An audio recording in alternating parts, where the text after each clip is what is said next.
just so much gratitude. We're delighted to be here tonight, and I want to thank my good friend Senator McWaters for introducing me tonight, and also for bringing this wonderful band, Guava Jam, with us. I want to thank you all so much for this high privilege to continue to serve a very special district, a district that has more men and women in uniform than any congressional district in the United States.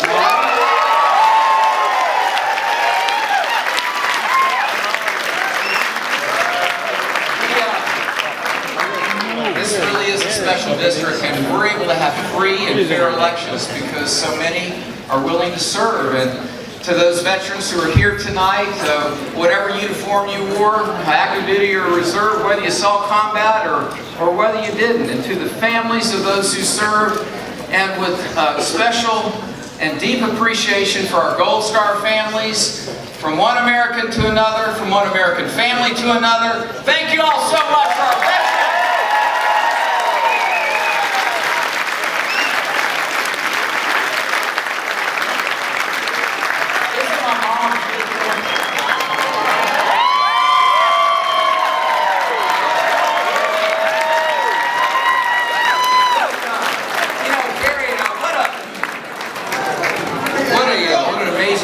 It's been over the last really 3.5 years in this campaign, about the last year or so. And Terry and I would start our day, most days when we were at our very best. We start out by reading Psalms 27. And then we pivot, and throughout the day, I just think about these words spoken by John Quincy Adams. And many of you have heard me share these words. He put it this way. He said, "Duty is ours, results are God's." Well, look, folks, God's good. And the results are in.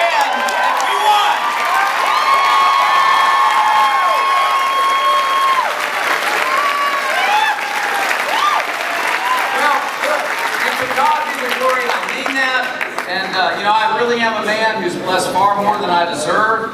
You don't have to comment on that. I'm a man who's really blessed far more than I deserve, starting first and always with my family. And listen, would y'all kindly join me in recognizing and expressing appreciation for a beautiful lady who set aside her life in service to our country and to our wonderful district, Terry Rigell.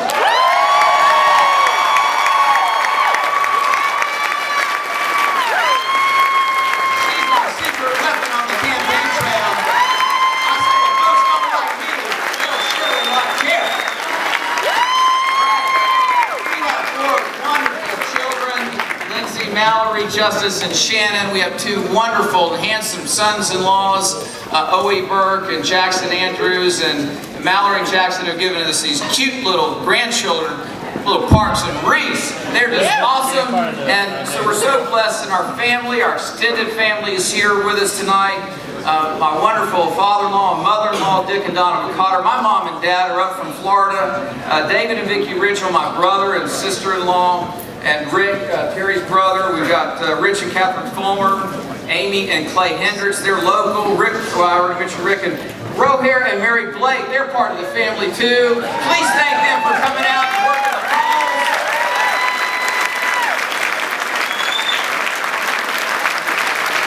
And you always run a little risk when you start thanking people, but I really do want to recognize, and I know Terry feels the same, just recognize and express a special measure of gratitude to 4 couples who really mean so much to us. All of you do. These couples are just special people to Terry and to me. Jeff and Cindy McWaters, Reverend and Barbara Wheeler are here tonight. James and Lisa Church. You know, but for I'd say on the campaign trail, it's all true. But for James, Church, and Terry Rigell, I couldn't run. So James, thank you for keeping our company in the center of the channel. And, you know, just our pastor, Randy Singer, and his wife, Rhonda. And we want to thank our prayer team. The first thing we did, and this was Terry's idea, she said, Scott, the first thing we're going to do is we're going to form a prayer team to pray for this campaign, that God's will would be done. And I know so many of you are praying for us and have prayed for us and are praying for our country. So we thank you for your faithfulness. Now look, we have a wonderful campaign team, and speaking of our campaign team, it's really affectionately known within our office as Team Rigell.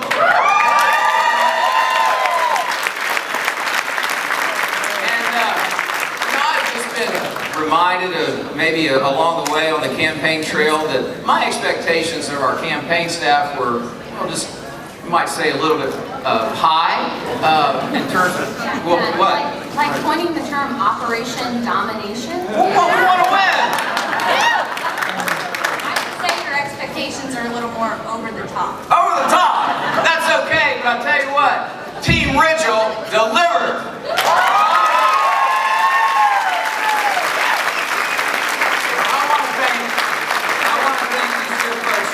Richard Jenkins, our campaign manager, Ismail Meeks, our deputy campaign manager, Jason Morales, my advisor, and the entire campaign team, our volunteers. And you know, we have and listen, this is special, y'all. It's not this way all across the nation, but we have a unified party here. And I want to thank our 2nd District Chairman, Gary Byler. Thank you, Gary.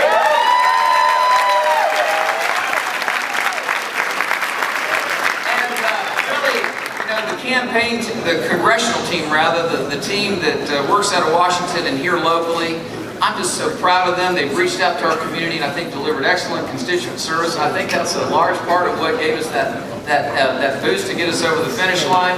Our Chief of Staff is here tonight, Chris Connolly.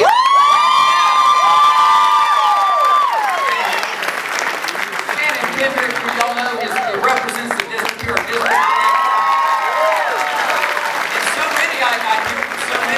The original report that comes out every week, that's put out by Kim Moser-Knapp. And John Thomas navigated me through 1,500 votes.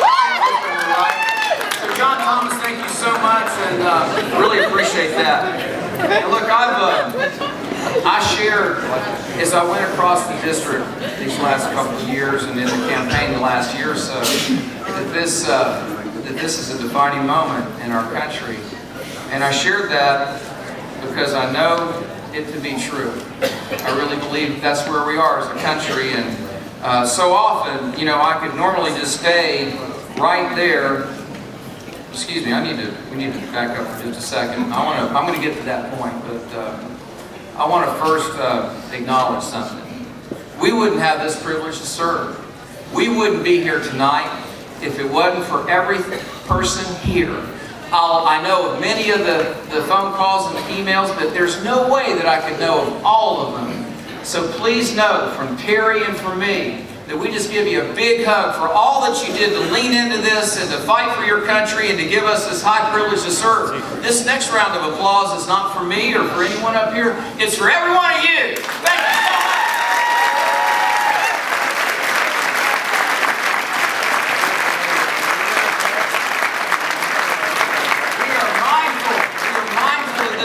A group effort.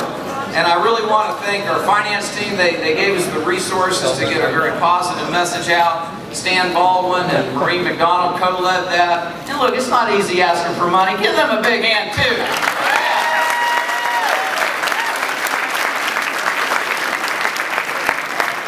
Well, look, in a normal night, we just stop right there, full stop, and Terry wants to dance, and so we're going to do that a little later.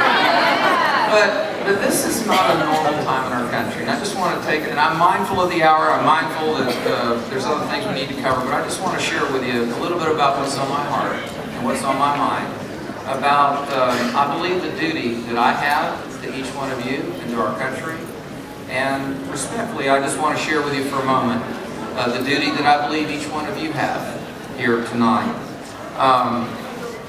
When I say it's a defining moment, it's because I know as a businessman and just out of, frankly, just common sense, we can't stay on this path where too often that loyalty to party trumps loyalty to our country. Do you agree with that?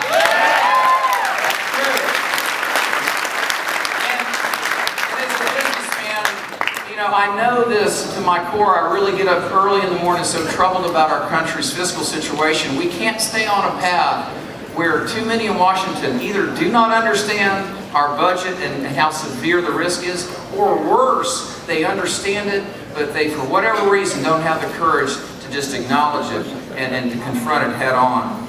And finally, we can't stay on this path that we're on right now, where we're not communicating with one another. We're not listening to one another. We're not finding common ground. And I'm really on a mission to serve and to set this country in a better direction on that. So for me personally, I know this.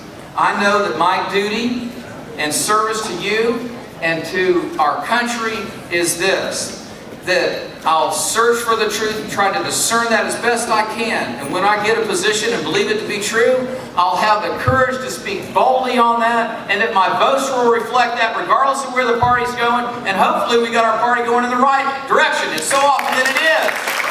I'm a proud Republican.